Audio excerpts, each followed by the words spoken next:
Assalamualaikum warahmatullahi wabarakatuh.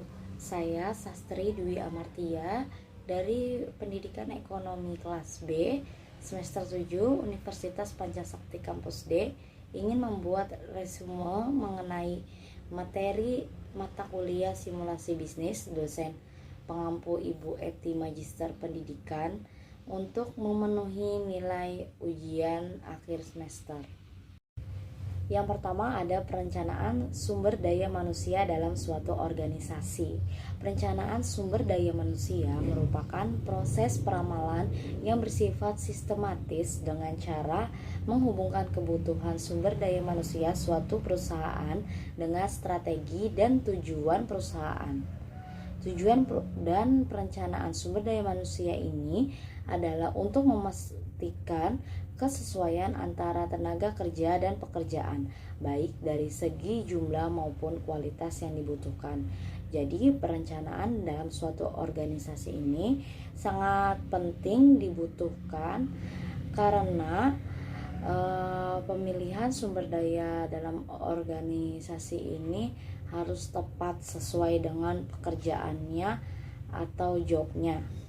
Selanjutnya ada faktor-faktor apa saja yang mempengaruhi perencanaan sumber daya manusia untuk mencapai kesuksesan dalam dunia berbisnis.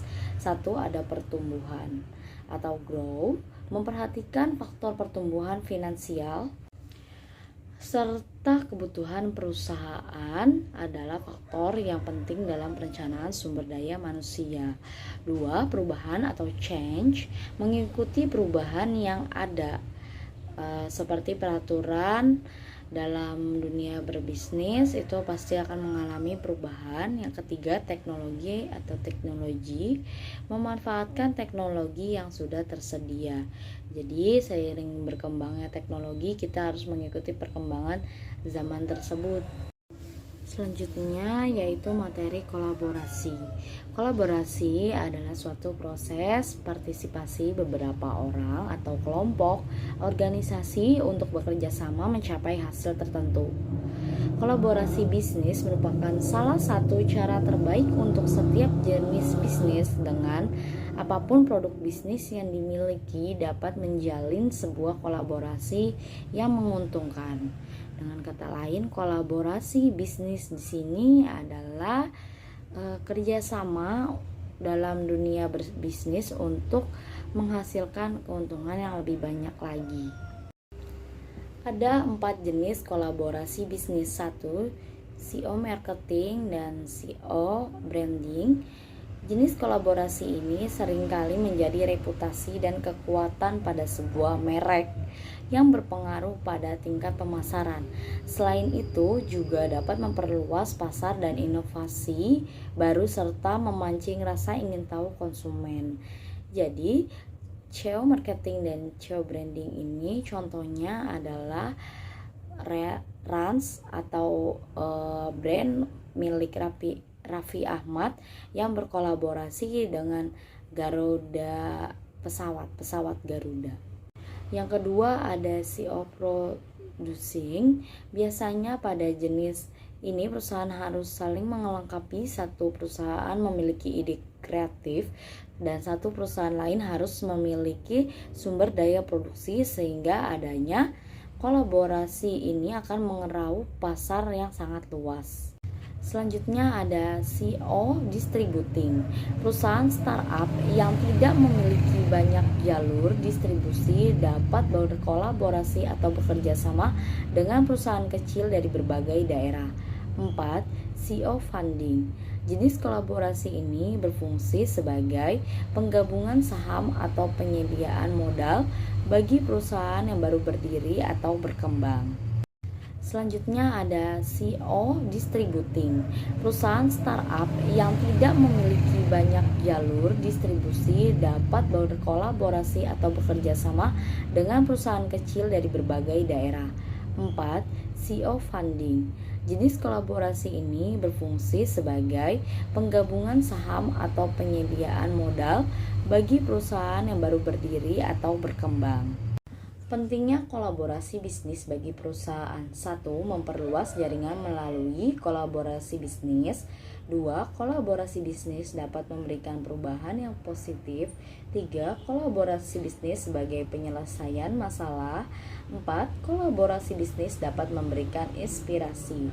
Jadi dengan kolaborasi ini kita bisa memperluas jaringan atau menambah relasi untuk meraih keuntungan dalam bisnis kita, dan juga dapat bertukar pikiran dengan rekan kerjasama kita.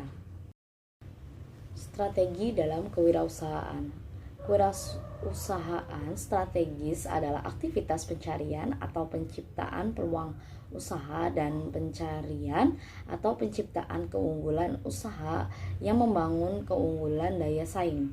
Dengan demikian, maka manajemen kewirausahaan dapat diartikan sebagai seluruh kekuatan perusahaan yang menjamin kesuksesan atau keberhasilan dengan menggunakan proses kreativitas dan inovasi sebagai alat pemberdayaan seluruh sumber ekonomi untuk menciptakan nilai tambah barang atau jasa. Tips mengelola manajemen usaha yang baik. 1. Tetapkan strategi pemasaran yang sejalan dengan manajemen usaha. 2. Mencari investor untuk pendanaan. 3. Bekerja keras dan disiplin dalam manajemen usaha. 4. Jual kelebihan dan kualitas. 5. Rekrut karyawan yang baik dan berkualitas. Selanjutnya ada resiko bisnis. Resiko bisnis adalah suatu akibat yang mungkin dapat terjadi pada sebuah bisnis yang sedang berlangsung maupun yang akan datang. Sifat dari resiko bisnis itu sendiri tidak pasti dan sebagian besar menimbulkan kerugian.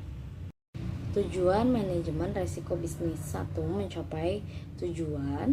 Dengan adanya manajemen resiko bisnis, kita dapat mengetahui resiko apa yang sekiranya akan kita hadapi, sehingga kita dapat menemukan solusi dari resiko yang akan datang. 2. Meminimalkan kemungkinan kebangkrutan. 3. Meningkatkan keuntungan perusahaan. 4. Memberikan keamanan pekerjaan. Jenis resiko bisnis. 1. Resiko dalam produk bisnis. Di dalam sebuah perusahaan ada yang namanya operasional perusahaan seperti sumber daya manusia, cara memproduksi, penerapan kebijakan, dan lain-lain. Singkatnya, operasional perusahaan adalah bagian-bagian yang dapat mengembangkan usaha menjadi lebih maju. Oleh sebab itu, operasional perusahaan menjadi hal yang perlu diperhatikan dalam membangun usaha. Setiap bagian operasional perusahaan akan menjalani fungsi dan perannya masing-masing. Namun jika operasional perusahaan tidak berjalan dengan baik, maka akan muncul resiko usaha. Yang kedua, ada resiko sumber daya manusia dalam bisnis. Resiko sumber daya manusia dapat diartikan sebagai suatu aktivitas sumber daya manusia yang dapat menimbulkan kerugian bagi pihak perusahaan. Salah satu aktivitas sumber daya manusia yang dapat menimbulkan kerugian bagi perusahaan yaitu turunnya kinerja. Tentu ada banyak hal yang menyebabkan turunnya kinerja sumber daya manusia yang bisa menjadi timbulnya risiko-risiko sumber daya manusia di perusahaan. Yang ketiga, ada resiko pembiayaan dalam bisnis. Resiko kredit atau pembiayaan merupakan resiko yang muncul dalam kegiatan penyaluran dana. Resiko kredit muncul akibat kegagalan nasabah atau pihak lain dalam mempengaruhi kewajiban kepada bank syariah sesuai dengan perjanjian yang disepakati, dan penyebab utamanya terjadi resiko pembiayaan adalah terlalu mudahnya bank memberikan pinjaman atau melakukan investasi karena dituntut untuk memanfaatkan kelebihan likuiditas, sehingga penilaian kredit kurang cermat dalam mengantisipasi sebagai kemungkinan resiko usaha yang dibiayainya. Yang keempat, ada resiko pemasaran. Resiko pemasaran yang dihadapi meliputi selera konsumen yang cepat berubah. Faktor resiko bisnis pemasaran. 1.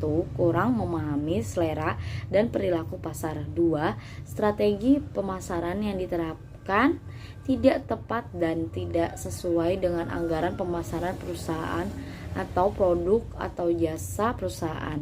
3. Anggaran pemasaran tidak memadai.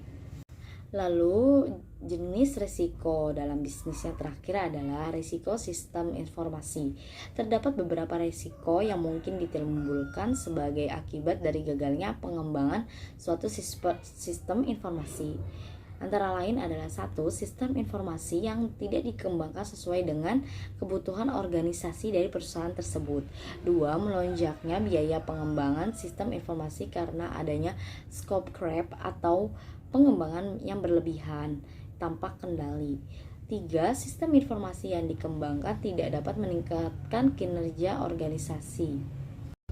Selanjutnya ada perencanaan produksi. Perencanaan produksi adalah proses untuk memproduksi produk atau barang-barang pada suatu periode tertentu yang diramalkan atau dijadwalkan melalui pengorganisasian sumber daya baik tenaga kerja, bahan baku, dan peralatan lainnya.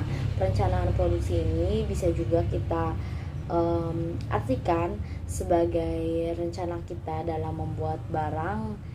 Perencanaan ini terdiri dari waktunya, tenaga kerja yang dibutuhkan, bahan baku yang dibutuhkan, serta peralatan yang dibutuhkan juga. Keuntungan menggunakan perencanaan produksi: 1. Kualitas produk. 2. Biaya produk. 3. Waktu pengembangan produk. 4. Biaya pengembangan produk. Dan 5. Kapabilitas pengembangan. Dengan kata lain, dengan adanya perencanaan produksi ini, kita dapat membuat suatu produk yang berkualitas sangat baik. Dengan adanya perencanaan produksi ini, kita dapat membuat kualitas produk yang baik dengan biaya yang sesuai atau yang tidak jauh dari perencanaan produksi tersebut dengan waktu yang cepat. Tujuan perencanaan produksi: 1. Meminimalkan biaya produksi yang sekaligus memaksimalkan laba dan keuntungan. 2. Memaksimalkan layanan pada konsumen atau nasabah. 3. Meminimalkan investasi. 4. Meminimalkan perubahan dalam nilai produksi. Fungsi perencanaan produksi: 1. Sebagai alat ukur performansi proses perencanaan produksi. 2. Menjamin rencana penjualan dan rencana produksi konsisten terhadap rencana strategi sebuah perusahaan. 3. Menjamin kemampuan produksi konsisten terhadap rencana produksi. Yang terakhir ada rencana pemasaran yang merupakan ide awal dalam suatu bisnis. Ini merupakan suatu bentuk umum dari sebuah keterkaitan proses tata kelola dengan arah tujuan mengembangkan strategi bisnis dalam memperoleh pencapaian yang maksimal. Langkah proses perencanaan pemasaran: 1.